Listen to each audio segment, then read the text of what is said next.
incredible 2025 title, Sebastien Ogier has now claimed rallying's biggest prize a staggering 9 times. This phenomenal Frenchman has routinely made the seemingly impossible possible and has been rewriting the rally record books for years. As you might expect, there have been an absolute shedload of magnificent achievements scattered throughout his glittering career. So let's all bow down and relive some of what we would consider to be his biggest.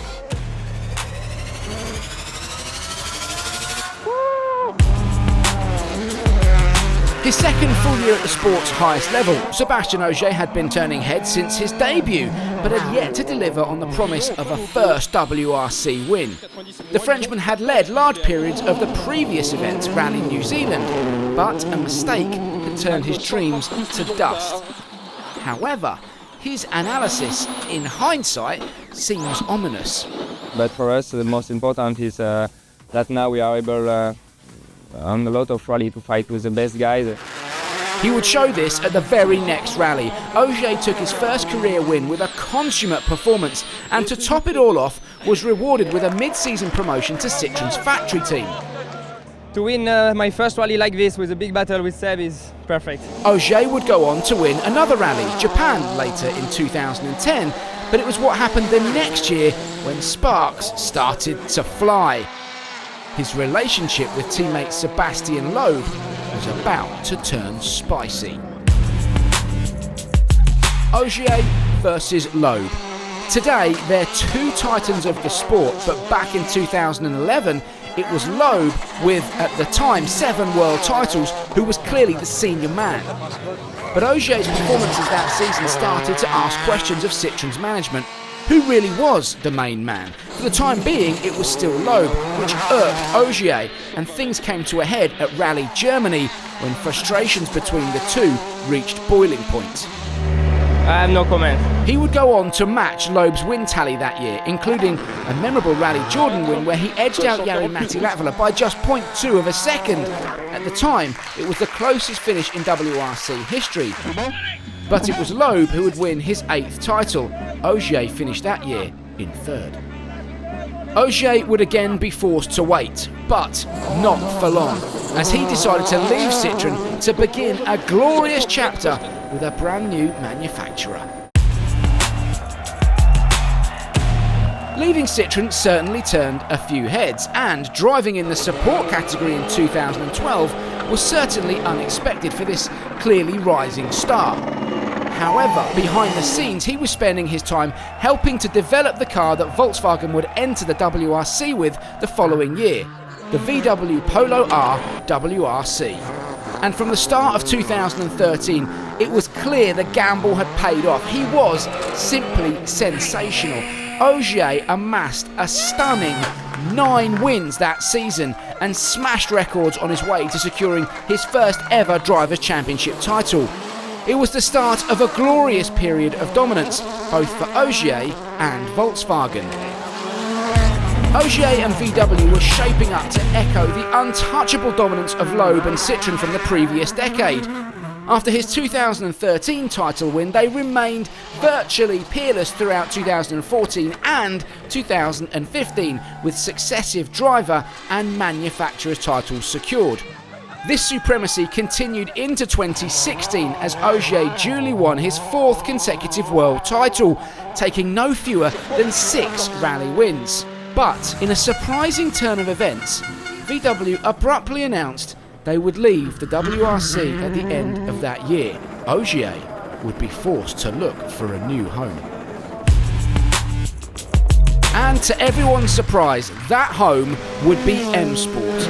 This now privately funded team had tasted plenty of success in the past, but they hadn't won a manufacturer's title in over a decade, and no M Sport driver had ever won a championship. Could the arrival of Ogier revive their fortunes? In short, yes. He powered to victory at the first rally of the year in Monte Carlo, and though his dominance might not have been quite as spectacular as it was in the VW years, his consistency certainly was. 2 wins outright, underscored by 9 podium finishes, meant he was crowned world champion for the 5th successive time at Rally GB. I don't know what to say. He repeated the feat the following year too. A year back with Citroën had not worked out the way both parties would have liked, and there were rumours Ogier was even considering retiring from the sport altogether. But at the end of 2019, it was announced he would drive for Toyota in the 2020 season. He only managed second at Monte Carlo that year, but got back to winning ways at Rally Mexico before the COVID-19 pandemic brought the world to a standstill. The WRC were able to complete the season with a reduced number of events, and by the time the final rally of the year got underway in Monza, it was a 2-way shootout for the title between Ogier and teammate Elfyn Evans. Conditions were treacherous up in the mountains, and sadly Evans slid off in the snow. But in an incredible show of sportsmanship, he warned the Frenchman, who was then able to react to the same patch of ice and keep his car on the road. He didn't look back and duly secured his 7th world title with no less than his 3rd manufacturer. With his taste for titles firmly back, would he take up the offer of another year at Toyota? You betcha. An almost customary win in Monte Carlo kicked off Ogier's 2021 title defence in style, and despite a scare in the Arctic, victories in Croatia, Italy and Kenya meant he was once again in pole position for a phenomenal 8th title. However, the second half of the year, Ogier was a little less assured, and his rivals began eating away at his lead. This season, once again, would be decided at the final rally of the year in Monza. And, once again, conditions were far from ideal. The Frenchman was being pushed to the limit by a resurgent Elfyn Evans. Nevertheless, he held his nerve and grabbed hold of an incredible 8th world title. But despite the temptation of being in touching distance of Seb Loeb's record of 9, Ogier decided it was time to step back. I just feel kind of empty right now because it's always exhausting season. We give so much effort into that. Now competing in only a part-time season, 2025 began with Ogier taking a record-breaking 10th win at Rally Monte Carlo. Now, by some distance we might add, the undisputed master of Monte. His plan for the year was the same as it had been since he retired from full-time competition at the end of 2021. Enter a few rallies, win some, bank points for Toyota, job's a good 'un.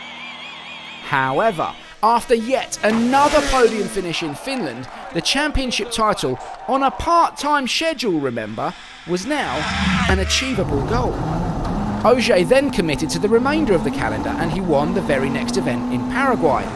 His post-stage interview sounded like the fire was most certainly back. We'll keep winning and winning this championship. Further wins in Chile and Japan were bookended by a mistake in Central Europe, and that ensured that it was going to go down to the wire again.